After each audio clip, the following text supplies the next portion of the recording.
Hello. Good evening. I'm really happy to see so many of you tonight here at the Bahnhof. My name is Sophie van Brunschot, and I'd like to welcome you all to Talks About Architecture today.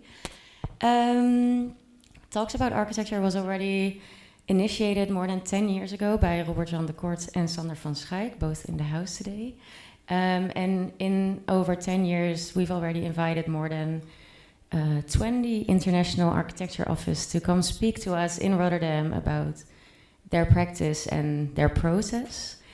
And nowadays, Talks is organized by Robert-Jan de Kort in collaboration with AIR, the Architecture Institute of Rotterdam. And the lecture series is curated by a small group of professionals. And that's Justin Agin, I'm looking for them in the audience, Max Hartnibrig, Philip de Klerk, and myself, of course, together with Robert-Jan de Kort. And today we've invited Johansen Skovsted Arkitekter in Danish, because they're from an office from Copenhagen. And basically, we've already been a fan of their work for many years. So we're really happy that Sebastian is joining us today.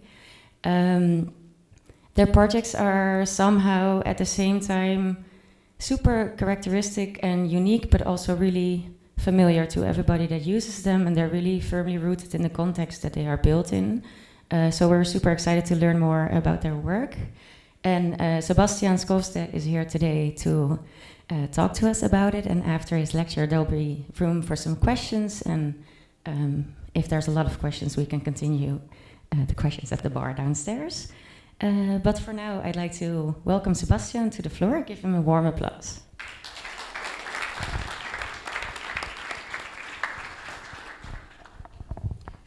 Thank you very much. I'm really pleased to be here. Thank you for the invitation. It means a lot to me. I was, as a student back in 2006 and 2007, living here in this city, studying in Delft, and it brings back some really nice memories to look around. I also see some people that might be students nowadays or today. So thank you for this invitation. I am one of the two partners in this small Copenhagen-based office. So my office partner, Søren Johansen, and I founded our office back in 2014. We started working together on the first projects already in 2012. So a few years already. We started calling us a younger office, not a young office. Tonight I will show a few projects that would exemplify a way we try to work in each project. But to start with, I would like to just to give you an introduction by showing a few examples of some projects that will just be very shortly introduced. This is our where we work, which is placed in the neighborhood, centrally in a neighborhood in Copenhagen, in this little freestanding back house where we have a shared office space with a few other offices with the same age and size, and offices that we have quite some things in common with. In each project, being it a small customized shell like this one for the Prime Minister's official residence outside Copenhagen, or being it a warehouse in prefabricated concrete elements, we try to somehow look into, together with the very initial idea of how to define the project, together with solving the program and defining the project that you would normally do, look at the context. We also try to really early look into a building method. Sometimes it might be quite specific, not only concrete or steel, but I will get back to this, but more like a specific way of working with a material. So in this case, this is a blacksmith testing the shell, and this is just made out of simply standardized profiles of brass, just cut into length and being joined in these 3-point joints, and then we have played with the proportions, a kind of exaggerated progression of the divisions, and putting some of the verticals in front, some in the back, so when you would move in the room, the proportions would constantly shift. And if you look close, you might also notice that the so-called horizontal forces you have in a building that you also need in a shell are not present if you just look at it. But if you look closer, you might see that we literally use the existing building, in this case the wall, to actually make this stiffness. So we try to kind of look very specifically into kind of, in a way, quite simple starting points. This is a model that we were invited for this exhibition to make a model based on a Peter Merkley drawing, an invitation actually by Marius Rothfeld, who was also, I think, inviting quite some officers from Rotterdam, if I'm not mistaken. And we actually took this invitation, although it was a model, and it's somehow representing, it has a scale, it's 1 to 20. So it is a model, it has a scale. But we also somehow found out that we were actually building the model as if it would be a little project.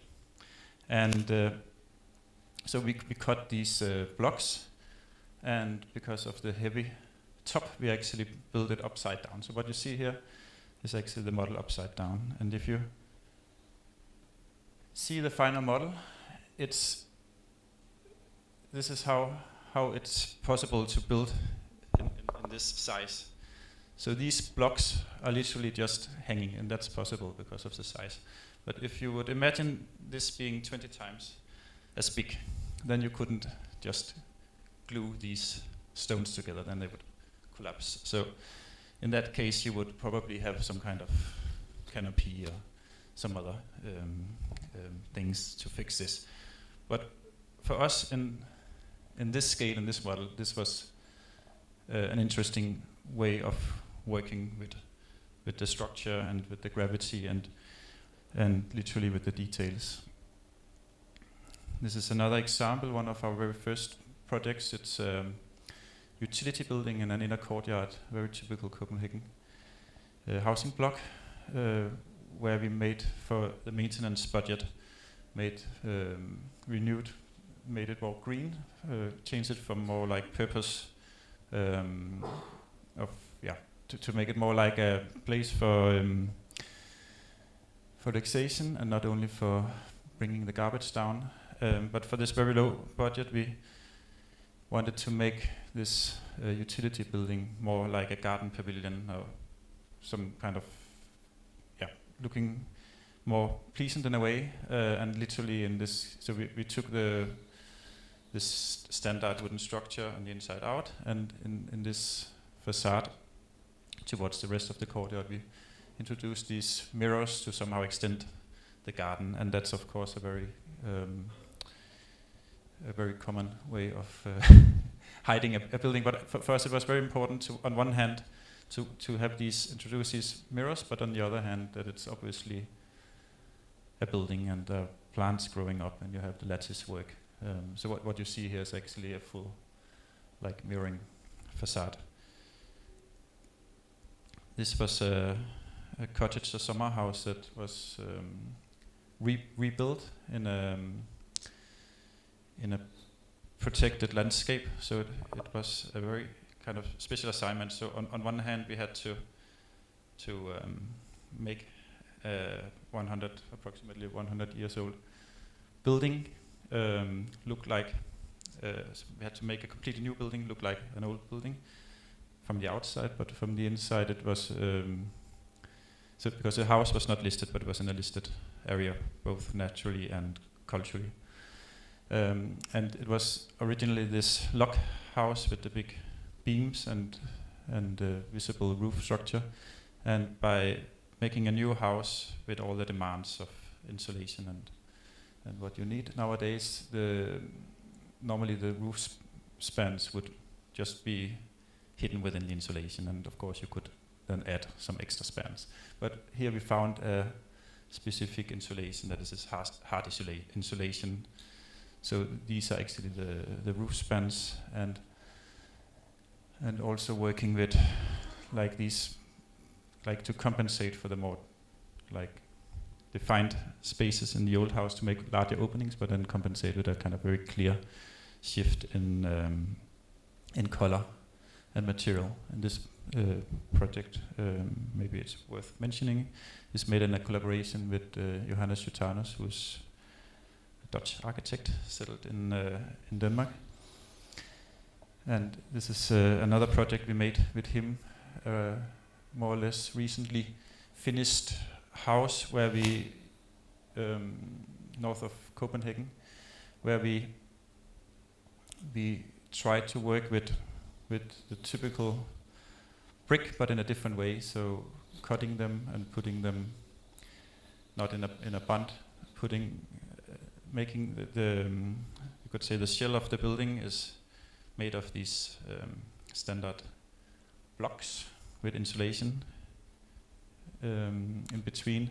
So it's a very simple structure. It's a fully mason building, but not in a traditional brick, but then using these traditional bricks in a different ways, as a reference to all these like standard houses where you just have you could say a fake brick facade. Here we kind of wanted to play with this, and then an interior in wood as a contrast to the outer walls. This is an ongoing project. It's the only project that we so far are realizing outside Denmark. It's an existing water tower in Belgium near the coast. I just came from. I was at the construction site yesterday. They're casting the foundations now and preparing these stairs in the atelier. So the idea is to. So the brief was actually quite simple. We have an existing 60s water tower with an amazing viewing platform and even a space on top, a dome on the top. And this water company actually wanted to add this function next to storing the water to bring visitors up. So we had to make an elevator shaft and then a stair. And the idea is to hang the new stair from the existing tower and from the elevator tower.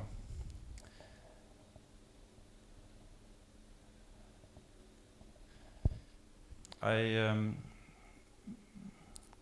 have promised to have only 45 minutes and then some questions. So I had to cut down this. So I'm sorry about this. So I will just. This is normal. Normally I would show this project a bit different, but now I will just do it a bit in the same way as I've shown the first project. So I will just go to some specific details. Maybe next time I can dig more into this. So this is a project finished a few years ago in a town just south of Copenhagen called Køge in Denmark, and a combined warehouse and office building for this medical equipment company that is a family-based company owned by a Danish family, but it's a worldwide company making equipment for medical. And when you build a project in this size, it's about 3,000 square meters. You would almost always build it in prefabricated concrete. And we thought it was interesting to look at this technique for defining the project, but also somehow accepting this challenge and to see if we could somehow work with, to see if we could find solutions of how to work with this system. And as you see, it's a very different program from being a completely closed warehouse and having this office wing. And we were very interested in somehow finding a system where there would be a coherence, even if it would be a window or a closed facade. And somehow we found this kind of division, working with different treatments of the concrete and making this internal street, you could call it, with some more like defined spaces along this route through the building. When you work with a building nowadays, more or less always you need acoustics, sound absorption, and in addition to this, it's very efficient for many reasons, just to make flat slabs. This building with the division of the spaces, it was a perfect length for this kind of slabs, and also for the stability we learned. It's very important not only to have the walls but also to have the roof. So somehow we found ourselves accepting this, although we really like beams and columns and other built elements. At the same time, you have the need of ventilation. So it's really simple what I'm saying now, but we somehow thought it was an interesting thing to work with ventilation as a beam. We actually, I don't know if it's very elegant, but we call it ventilation beam because we work with it as it would be a beam spatially, and the function is to bring in the air in the middle of the room. And in this sense, we could actually, in a way, exaggerate the beam instead of not having this. But we also wanted to somehow work with, if you look at it, I believe that you would agree, that it has almost like, you see it's like hollow and very thin. So on one hand, it's a really massive beam. On the other hand, it's not a beam. And you can also see the ventilation. Another thing in this building system, so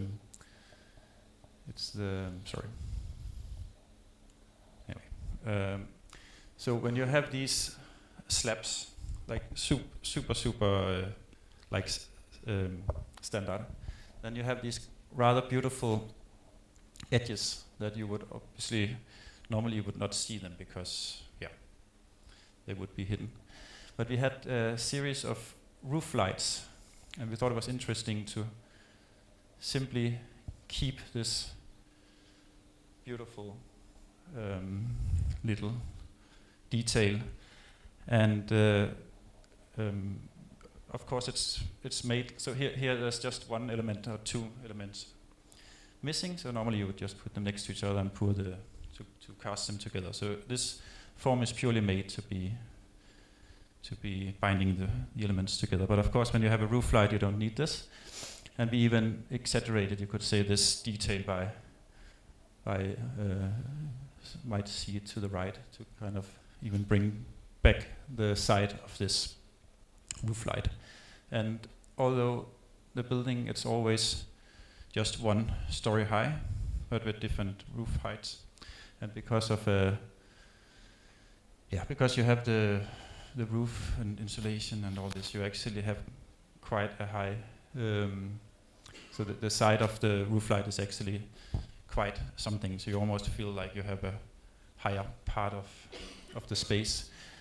The last detail I will show you from this project, it's the windows in the corners. Sometimes we made, as you see here, we made the window in the corner, very much in the corner, playing with the fact that you have in a prefab concrete system, you have the load-bearing rear wall and you have the front, which is the thin one. And somehow, I think it's also a way we like to work, that we somehow play a bit naive, so no one of us worked with this system before, so we were a bit like digging into how to work with this prefab concrete system, visiting different concrete factories and finding out actually that there were some differences from factory to factory. And we thought it was interesting.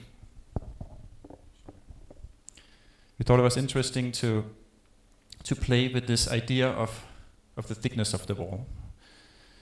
So we bring the windows to the very edge. At the same time, you can. I don't know if maybe someone can help with the scratching. So so on one hand, it's a very like.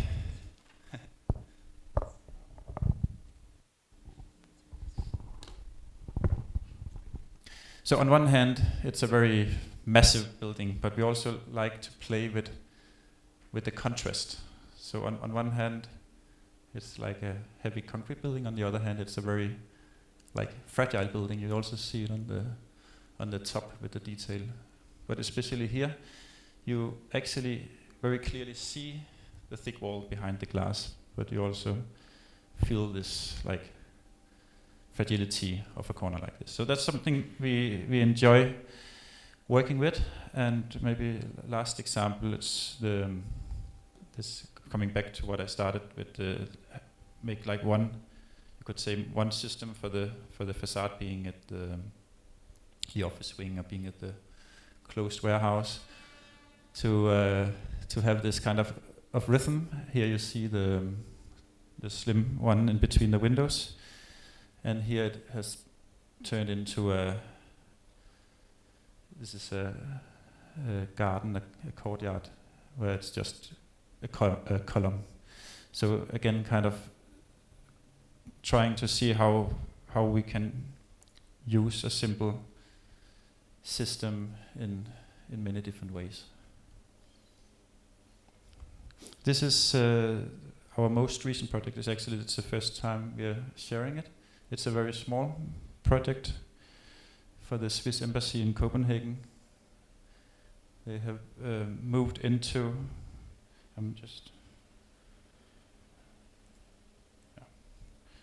Anyway, so this is a historic building, more or less in the center of Copenhagen, where they have moved into the first floor corner, and we were asked to help them making a.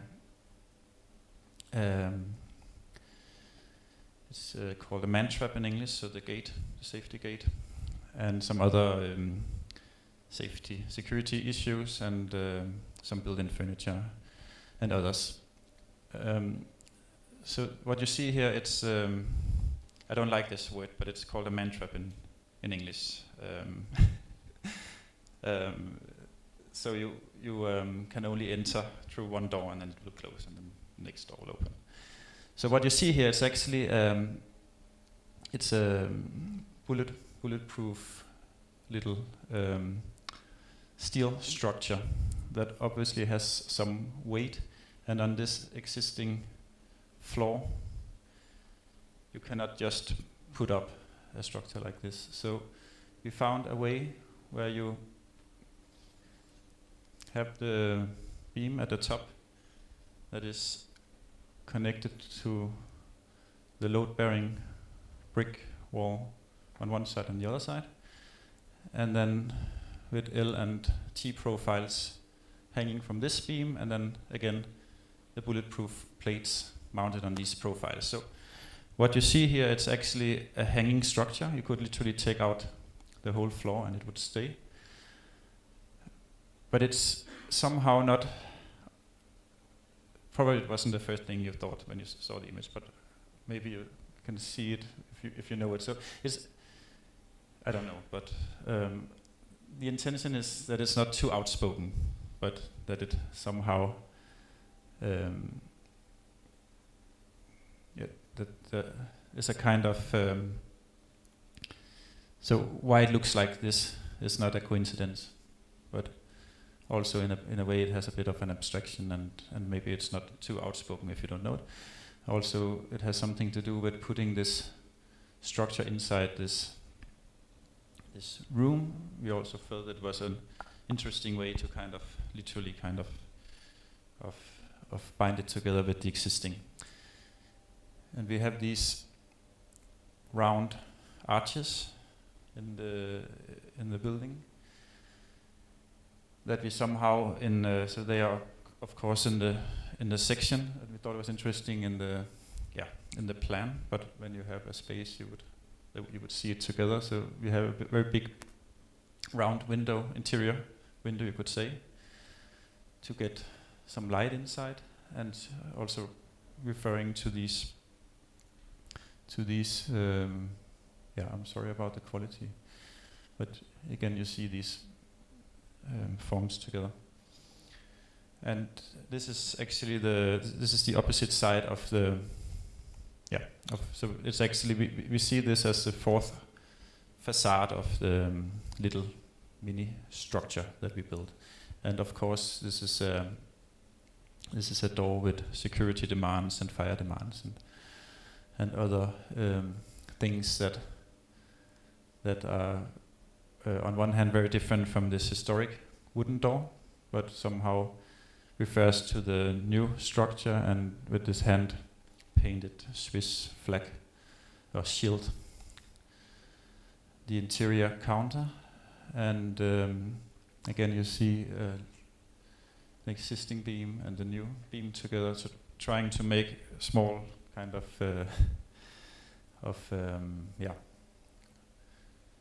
binding the things together. We also had a few built-in furnitures where we would always, if we have a hanger, we would just work simply with colors to bind it together. And here we had to make a reinforcement of the existing wall and somehow and this built-in closet, and somehow adding this very kind of specific color.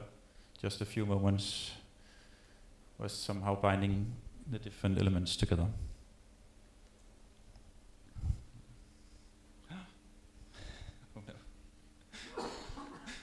Okay.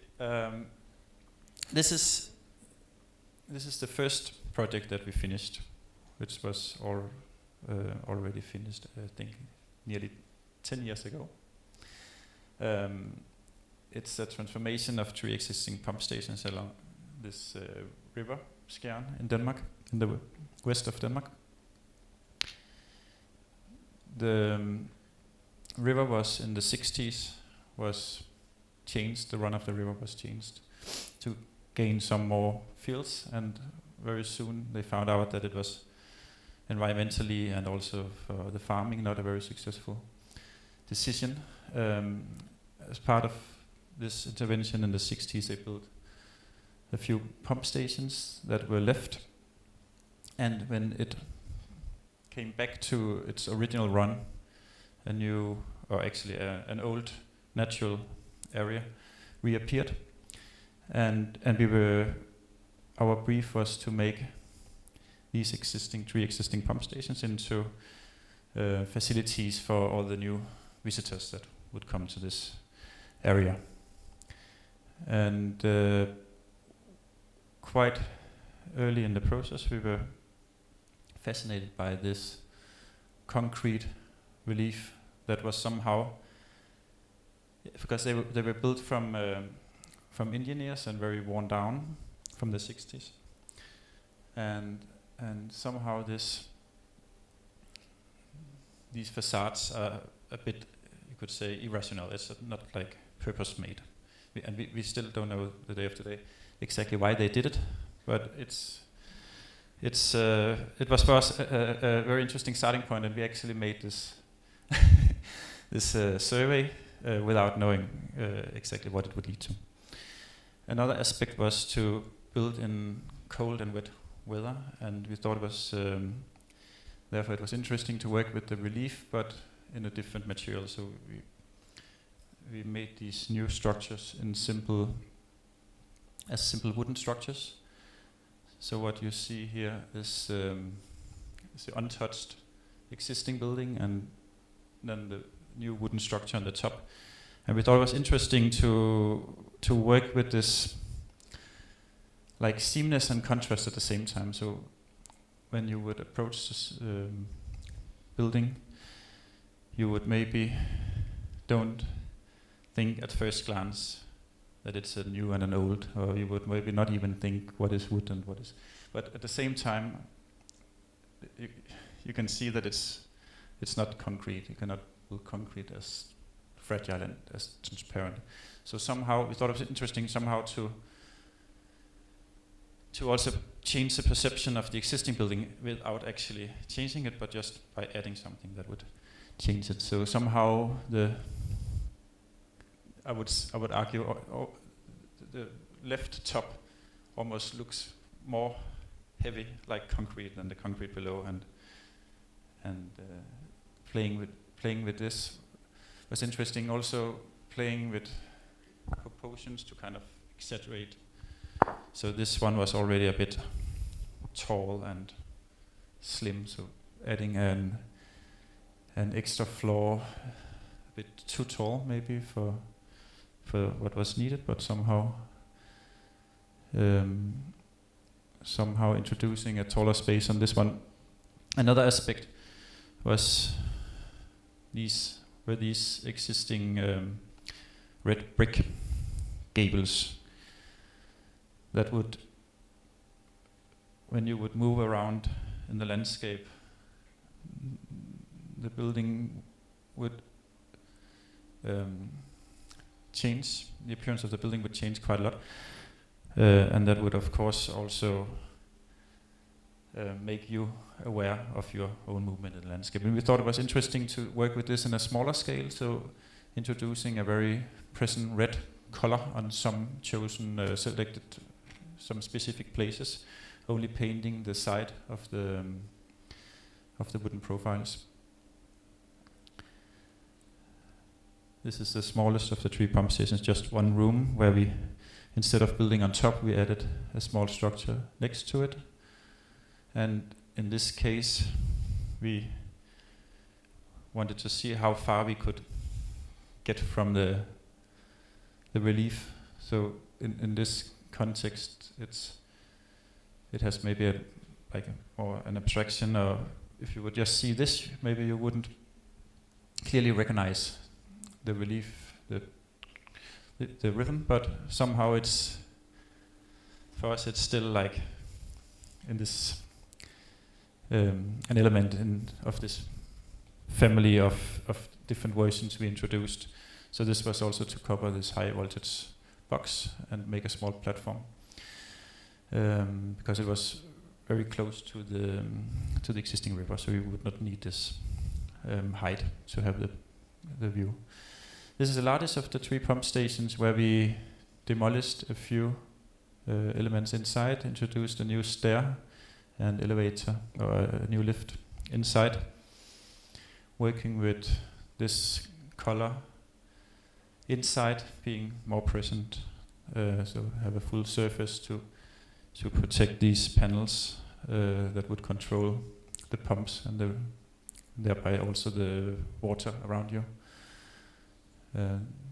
Here you get the feeling of how much it is a big machine. Originally the pumps were the green one you see here, were in the machine hall, and then later they changed the pumps into a different type, so we could actually use these rooms for exhibitions. And just simply adding a new window and keeping the doors open, you would have this framed view to the landscape.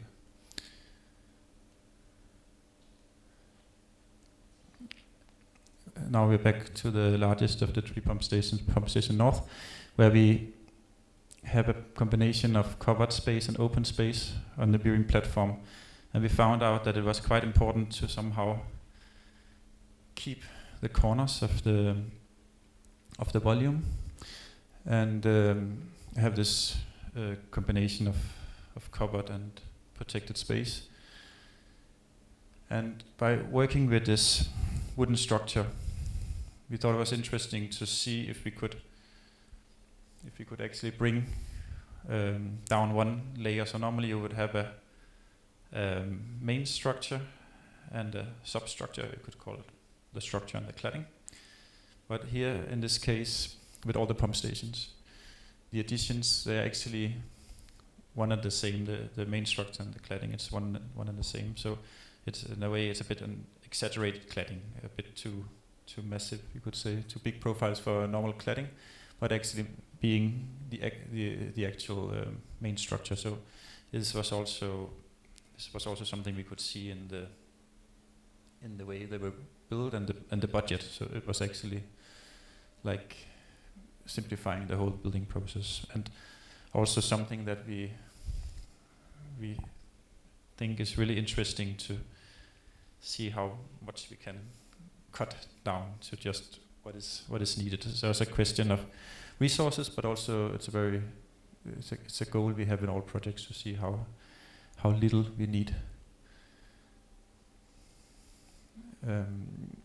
This is how the interior of the stair ended up with translucent side, so you have a lot of light, but you don't have the view to the landscape before you enter the top, and you have these framed views. Now I am at the last project today. Can I just ask the organizers, because I really promised to stay within 45 minutes, but okay. Yes, so this is a project that was also finished already some years ago, back in 2017. It's in the same area as the pump stations. So this is a zoom of Jutland, the Danish peninsula north of Germany. So you have the west coast, the North Sea, up here, and then this inner fjord, and this only a few hundred years old landscape that has actually been made by the river coming into the fjord, and originally it came out somewhere here. So this very, very special, very flat landscape, where you would really see the horizon as a full panoramic view, a very like changing weather. Sometimes it's raining, sometimes it's sunny, and it's because it's just behind the dunes from the west coast. So really fascinating place where we were asked to make a new birdwatch tower, and we thought it was interesting to see how. So this is just to show the existing one that was not in use anymore. So we had to replace this and tear down some of the back houses. And so we were, in the end, we were allowed to move it in on the other side of the house, adding a little workshop building and zooming out a bit, also adding a bird height to have this route around the landscape. And we introduced this little series of new elements, a bit like instruments in the landscape, and we thought it was interesting to make them not too particularly look like each other. So they're all in a steel metal. I believe that they have some mutual relations. They have something to do with each other, but they're not like copies of each other. We wanted it to be a bit more like you could be endowed if there would be some instruments leftovers from an early like activity out there. Not too clearly new objects. This is a bird hide in cotton steel, inspired a bit like you have the wind from one side, so they have the vegetation formed by the wind. This is a small workshop with a few facilities. and the existing field station from outside, just a new ramp for accessibility. I will focus on the tower, an existing intermistic wooden structure, just a box on some pillars. It's the tower. It has a combined use of just people who would visit the area, and then these more like amateur ontologists who would know something about birds and maybe go there for some hours. And then there are also these professional people from sitting in a box like this a whole day and it's. We were told that it's one of the most consistent registrations of birds in Europe, and therefore they also needed the new tower to be the same height and a lot of similarities with the existing. So, as I said before, this very specific landscape where you have the full horizon, you feel sometimes the water in the air, so you have this kind of like really present landscape where we thought it was important to, on one hand, to put a new object there would obviously be, you cannot hide it. It's like it's really present. So to have the horizon visible through a structure, at the same time work with a rather simple defined silhouette. And we found this this building system of using the round solid iron bars that you would use for electrical pylons and others.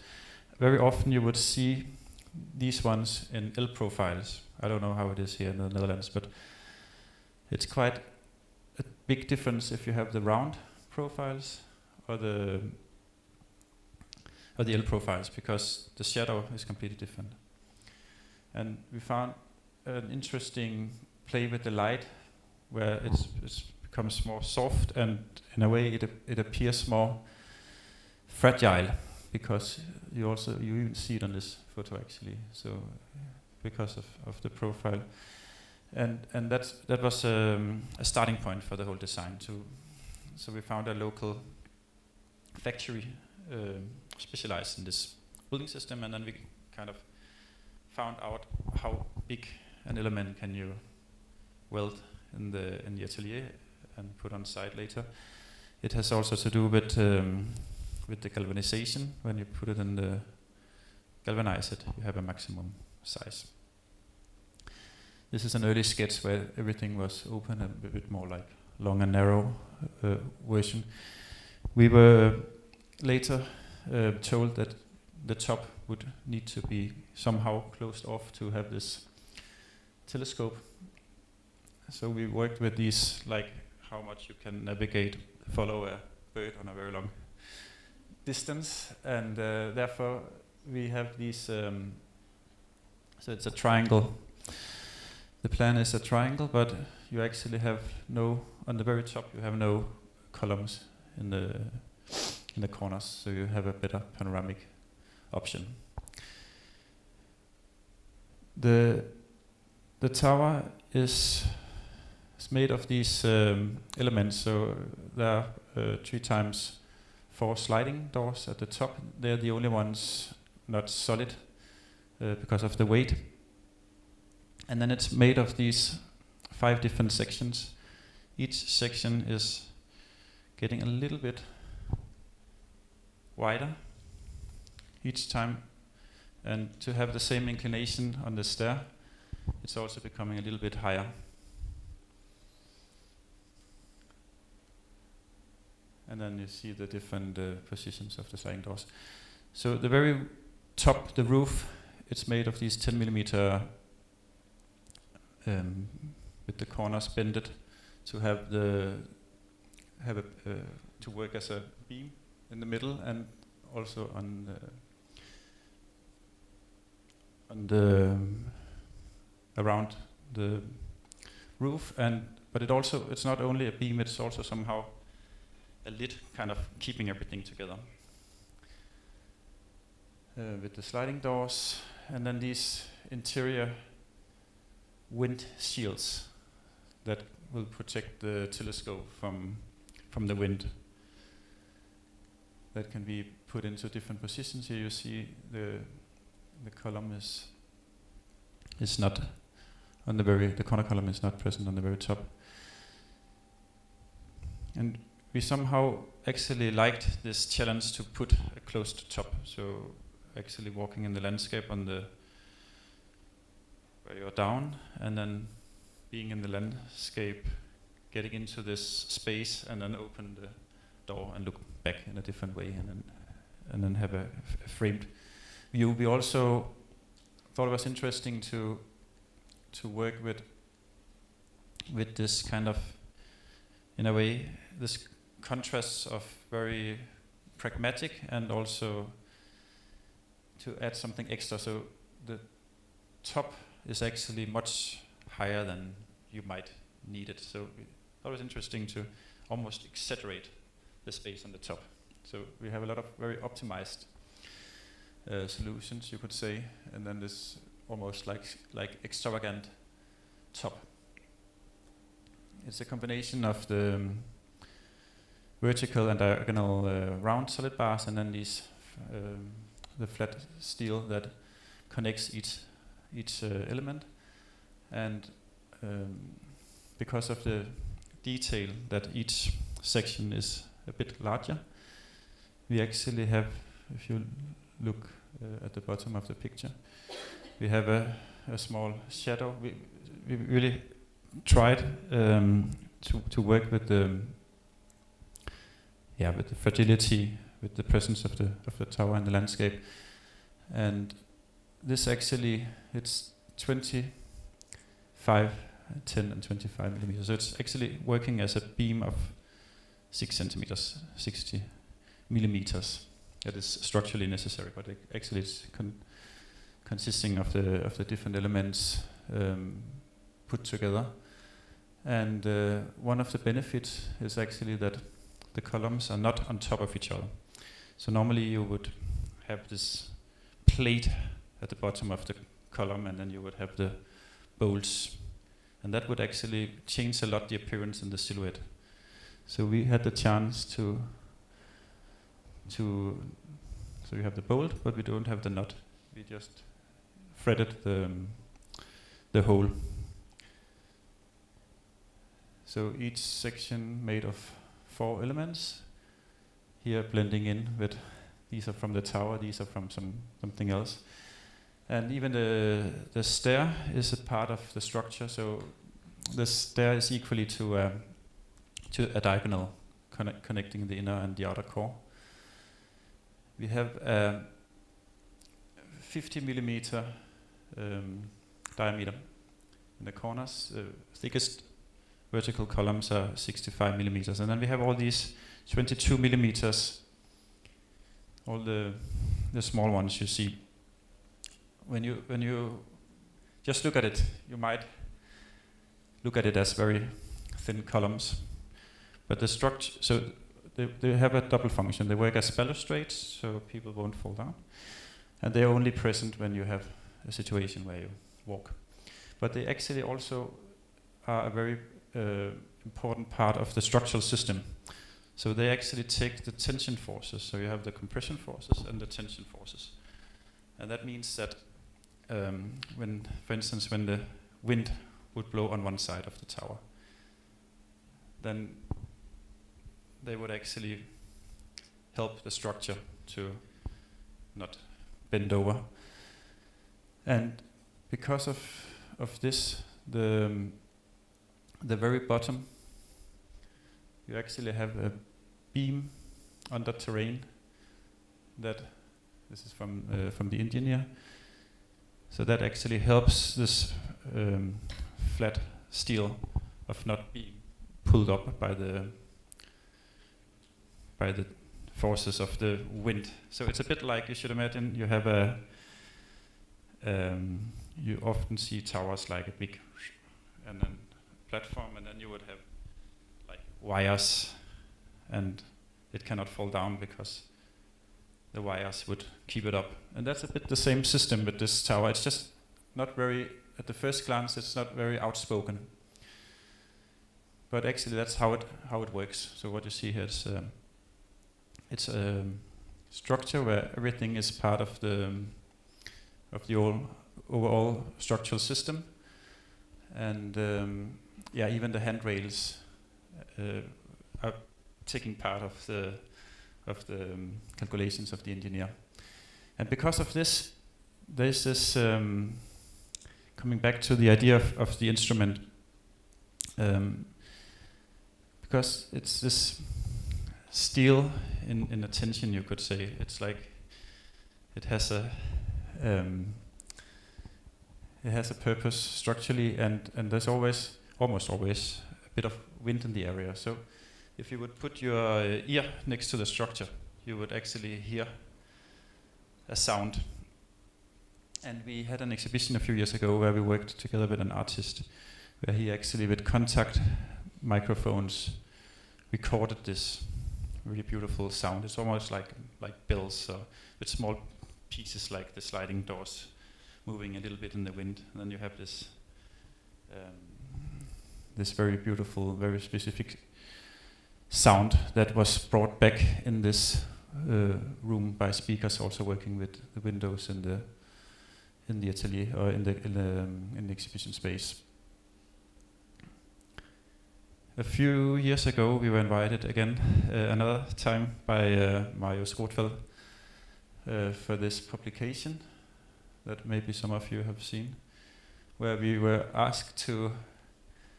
So this is an image nearby.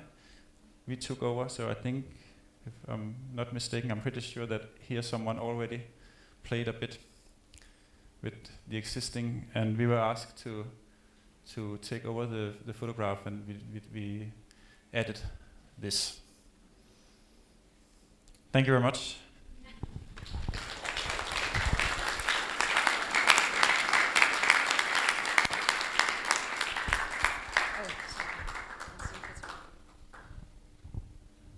Thank you so much, Sebastian. It's really great to see your work explained by you live. I'm a bit of an amateur bird watcher, so next time I'm in Denmark, I'll definitely visit your bird watching tower. I'm wondering if there's any questions from the audience.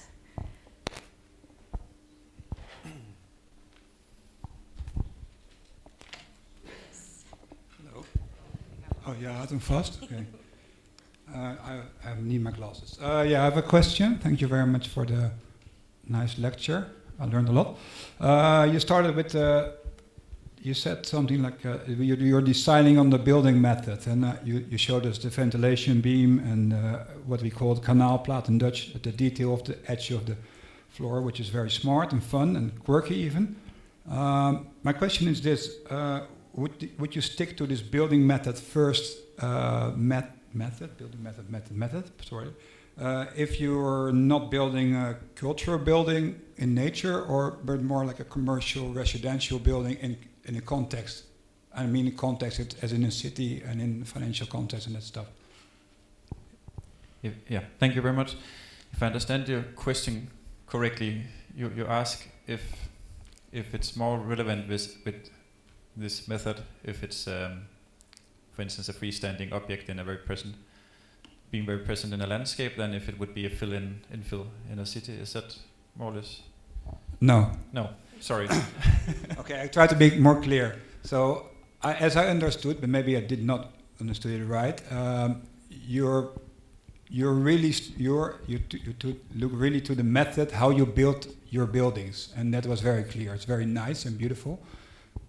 Would that still you start with that? It seems like you start with that. Would that still work when you would do, for instance, 100 units residential building in a city?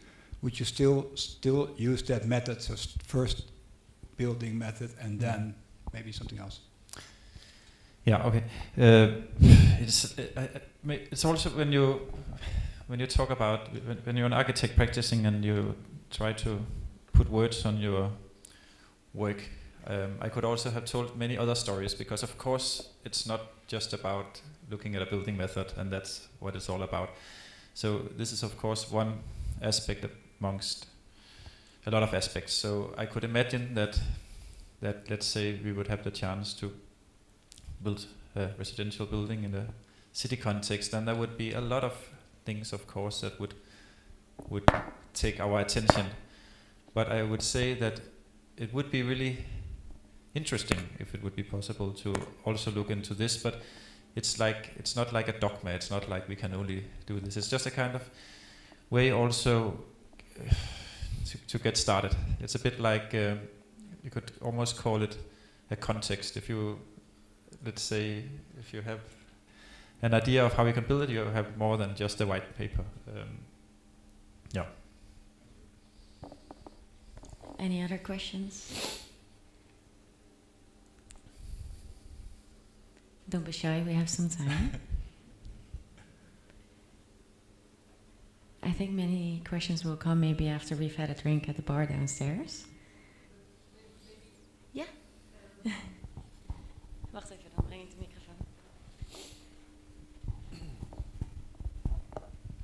But just very practical questions. You, of course, you talked about your wonderful objects, and you showed them in incredibly beautiful photographs, but sort of the daily reality of those projects you didn't mention. There was no client, there was no money, there was no program. there was all of these were not there.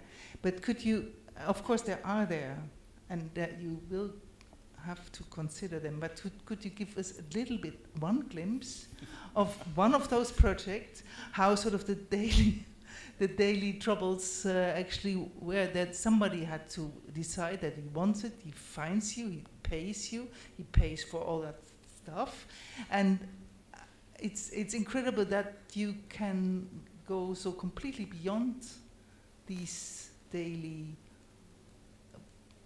worries, and that you sort of completely transcend them, but they were there initially. Yeah, I think it's a very relevant comment and question. It's a bit like, yeah, there are many stories you can tell, and it's obviously an important aspect for us as well. For instance, making a man trap. So this is not what you see here, but I'm not gonna go forth and back again.